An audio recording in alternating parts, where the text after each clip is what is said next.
Tetrapod ഉപയോഗിച്ചുള്ള കടൽഭിത്തി നിർമ്മാണം വൈകിയാൽ സമരവുമായി മുന്നോട്ടു പോകുമെന്ന് കൊച്ചി ചെല്ലാനത്തെ ജനങ്ങൾ.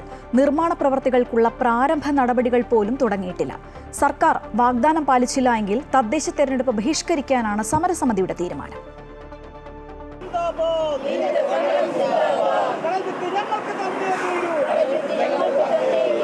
2168 ദിവസം പിന്നിടുന്നു ചെല്ലാനത്തെ തീരദേശവാസികളായ ജനങ്ങളുടെ ഈ സമരത്തിന്. തീരത്തെ വിഴുങ്ങുന്ന തിരമാലകളിൽ നിന്നും സംരക്ഷണം ആവശ്യപ്പെട്ടാണ് സമരം. കടൽക്ഷോഭം രൂക്ഷമായ ചെല്ലാനത്ത് ടെട്രാപോഡ് ഉപയോഗിച്ച് പകുതി സ്ഥലങ്ങളിൽ കടൽഭിത്തി നിർമ്മിച്ചു കഴിഞ്ഞു. ബാക്കിയുള്ള പ്രദേശങ്ങളിൽ കൂടി കടൽഭിത്തി നിർമ്മിക്കണമെന്നാണ് ജനങ്ങളുടെ ആവശ്യം. രണ്ടാം ഘട്ട കടൽഭിത്തി നിർമ്മാണം നവംബർ 1 മുതൽ ആരംഭിക്കുമെന്നായിരുന്നു മുഖ്യമന്ത്രിയുടെ ഉറപ്പ്. 2023 ജൂൺ 9 മന്ത്രി റോഷി അഗസ്റ്റിൻ പുത്തൻതോട്ടിങ്കെ വന്ന് പ്രഖ്യാപിച്ചു. ഒരു 320 കോടി രൂപയുടെ പണി ഉടൻ ആരംഭിക്കുകയാണ്. നവംബർ 1 ആരംഭിക്കും, എല്ലാം പണി റെഡിയായിരിക്കുകയാണെന്ന് പറഞ്ഞു. ഈ 2023 ഒക്ടോബർ 3 എറണാകുളം ജില്ലയുടെ ചാർജുള്ള മന്ത്രി ശ്രീ രാജീവ് ചെല്ലാനത്ത് വന്ന് പറഞ്ഞ് 247 കോടി രൂപ പാസ്സായി നവംബർ 1 പണി തുടങ്ങിയാണ്. ഇപ്പോൾ മുഖ്യമന്ത്രി ഈ കഴിഞ്ഞ ജൂലൈ 2 ഒരു പ്രഖ്യാപനം 3 ഒരു പ്രഖ്യാപനം നടത്തിയിട്ടുണ്ട്. ചെല്ലാനത്തേക്ക് ബാക്കിയുള്ള സ്ഥലത്തേക്ക് ഒരു 4.5 കിലോമീറ്റർ സ്ഥലത്തേക്ക് വേണ്ടി 306 കോടി രൂപ പാസ്സാക്കിയെന്ന്. ശരിക്കും ഞങ്ങൾ ചൂടുവെള്ളത്തിൽ വീണ പൂച്ചകളാണ്. ഇവിടത്തെ സംബന്ധിച്ചിടത്തോളം ഞങ്ങൾക്ക് പ്രഖ്യാപനങ്ങളല്ല, പണിയാണ് വേണ്ടത്. ഇനി 1 മാസം മാത്രമാണ് ബാക്കിയുള്ളത്. നിർമ്മാണ കരാർ ഏറ്റെടുത്ത ഊരാളുങ്കൽ ലേബർ കോർപ്പറേഷൻ വയനാട് പുനരധിവാസ പ്രവർത്തനങ്ങളുടെ തിരക്കിലും. കടൽഭിത്തി നിർമ്മാണം ഇനിയും വൈകിയാൽ വരുന്ന വർഷകാലത്തും ചെല്ലാനത്തെ ജനങ്ങൾ കടൽക്ഷോഭത്തിൽ വലയേണ്ടി വരും. നവംബർ 1 കടൽഭിത്തി നിർമ്മാണം ആരംഭിച്ചില്ലെങ്കിൽ ശക്തമായ പ്രതിഷേധ പരിപാടികളിലേക്ക് കടക്കാനാണ് ജനകീയ സമരസമിതിയുടെ തീരുമാനം. ഞങ്ങളെ സംബന്ധിച്ചിടത്തോളം ഒരു ജീവൻ മരണ പോരാട്ടമാണ്. ഈ ഒന്നെങ്കിൽ ഇലക്ഷൻ പ്രഖ്യാപിക്കും വരെ, അതല്ലെങ്കിൽ ഞങ്ങളുടെ 6 വർഷം പൂർത്തിയാകുന്ന ഒക്ടോബർ 28 വരെ.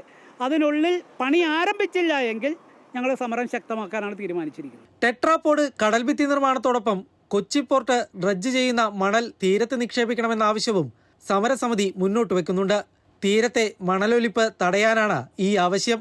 നേരത്തെ മാനാശ്ശേരി, സൗദി ഭാഗങ്ങളിൽ ഇങ്ങനെ മണൽ നിക്ഷേപിച്ചതിനാൽ കടൽക്ഷോഭത്തിന് കുറവുണ്ടായിട്ടുണ്ടെന്നും ജനങ്ങൾ ചൂണ്ടിക്കാണിക്കുന്നു.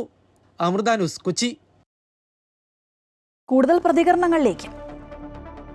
ഒക്ടോബർ വരുമ്പോൾ 6 കൊല്ലമാവും ഞങ്ങൾ ഈ സമരം തുടങ്ങിയിട്ട്. ഇപ്പോൾ ഞങ്ങൾക്ക് ഈ പുലിമുട്ടും ഇതെല്ലാം ശരിയാക്കി തരാമെന്ന് പറഞ്ഞിട്ട് പോലും മന്ത്രി രാജീവ് പറഞ്ഞ് ഇവർ പിന്നെ 3 പേര് പോയി കണ്ട് ഇത്രയും വേഗം ചെയ്തു തരാമെന്ന് പറഞ്ഞ്, പിന്നെ മുഖ്യമന്ത്രിയും പറഞ്ഞിട്ടുണ്ട് അത് ഞങ്ങൾക്ക് ചെയ്തു തരുമെന്ന്. ഇത്ര ദിവസം വരെ ആയിട്ട് ഈ പണി പൂർത്തീകരിക്കാനോ തുടങ്ങാനോ ഒന്നും സാധിച്ചിട്ടില്ല. ഇപ്പോൾ തുടങ്ങിയിട്ടുണ്ടെങ്കിൽ ഇപ്പോൾ കടലൊക്കെ ശാന്തമായിട്ട് കിടക്കണേ. ഇപ്പോൾ കൊണ്ടുവന്ന് ഇടുന്ന കല്ലൊക്കെ കിടക്കും. കടൽ കൂടുമ്പോൾ ചെയ്തിട്ട് ഒരു കാര്യവുമില്ല ഇവർ. അതുപോലെ തന്നെ പഞ്ചായത്ത് ഇലക്ഷൻ വരുന്നുണ്ട്. ഞങ്ങൾ പിന്നെ വോട്ട് അവർക്ക് ചെയ്യണമെങ്കിൽ ഇതെല്ലാം ചെയ്തു തന്നാലേ മാത്രമേ ഞങ്ങൾ ചെയ്യുള്ളൂ, അല്ലെങ്കിൽ അതിന് ഞങ്ങൾ പ്രതികരിക്കും. വർഷങ്ങൾ ഇങ്ങനെ പറഞ്ഞുകൊണ്ടിരിക്കണ പല മന്ത്രിമാരും പറഞ്ഞ വാഗ്ദാനങ്ങളെല്ലാം ചെയ്തിട്ട് അവർ അങ്ങോട്ട് പോയി. അതല്ല, നമുക്ക് ഇവിടെ ജനങ്ങൾ ഇപ്പോൾ വരെ ആ ടൈമാകുമ്പോൾ പിന്നെ അത് തന്നെ അനുഭവിച്ചുകൊണ്ടിരിക്കുന്നത്. ഞങ്ങളേതായാലും ഇപ്പോൾ ഇത് ഒരവസാനം കാണാതെ ഇവിടുന്ന് പിന്മാറുന്ന പ്രശ്നമില്ല. കിരൺകുമാർ ചേർന്നു. കിരൺ, ജീവന് വേണ്ടിയുള്ള സമരം, ജീവിക്കാനുള്ള സമരം, പൊറുതിമുട്ടിയിരിക്കുകയാണല്ലേ ജനങ്ങൾ? ഒക്ടോബർ മാസം 28 വരുമ്പോൾ ചെല്ലാനത്തെ ജനകീയ സമരസമിതി നടത്തിവരുന്ന സമരം 6ാം വർഷത്തിലേക്ക് കടക്കുകയാണ്. ഈ സമരം 2019 ആരംഭിച്ചത്. ചെല്ലാനത്തെ കടൽക്ഷോഭം രൂക്ഷമായ സാഹചര്യത്തിൽ ഇതിന് ശാശ്വതമായ പരിഹാരം വേണമെന്ന് ആവശ്യപ്പെട്ടുകൊണ്ടായിരുന്നു ഈ സമരം തുടങ്ങിയത്. ഈ സാഹചര്യത്തിൽ സർക്കാർ ഇടപെടുകയും വിഷയത്തിൽ പരിഹാരം കാണുന്നതിന് വേണ്ടി ടെട്രാപോഡ് ഉപയോഗിച്ചുള്ള കടൽഭിത്തി നിർമ്മാണം പ്രഖ്യാപിക്കുകയും ചെയ്തിരുന്നു. ഈ കടൽഭിത്തിയുടെ നിർമ്മാണം ആദ്യഘട്ടമെന്ന രീതിയിൽ ചെല്ലാനത്തെ 7.36 കിലോമീറ്ററിലായിരുന്നു നിർമ്മാണ പ്രവർത്തികൾ നടത്തിയത്. ഈ നിർമ്മാണ പ്രവർത്തികൾ 2023 തന്നെ പൂർത്തിയാക്കുകയും ചെയ്തിരുന്നു.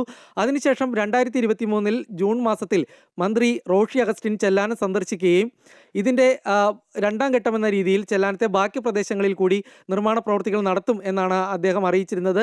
അതേ വർഷം തന്നെ നവംബറിൽ 2ാം ഘട്ടം തുടങ്ങും എന്നും മന്ത്രി വാഗ്ദാനം നൽകുകയുണ്ടായിരുന്നു. പിന്നീട് പി രാജീവും സ്ഥലത്തെത്തുകയും ഇതേ വാഗ്ദാനം ആവർത്തിക്കുകയും ചെയ്തിരുന്നു.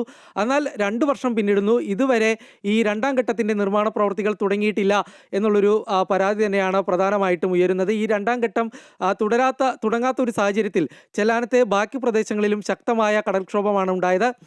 അത് ഈ വർഷകാലത്തും ഇത്തരത്തിൽ തന്നെ കടൽക്ഷോഭം ഉണ്ടായിരുന്നു. തുടർന്നാണ് ജനങ്ങൾ വലിയ സമരപരിപാടികളുമായി രംഗത്തിറങ്ങിയത്. അന്ന് റോഡ് ഉപരോധിക്കുന്നത് അടക്കമുള്ള സമരപരിപാടികളിലേക്ക് പോയി 2 ദിവസത്തോളം റോഡ് ഉപരോധിച്ചു വെക്കുന്ന ഒരു സാഹചര്യവും ഉണ്ടായിരുന്നു.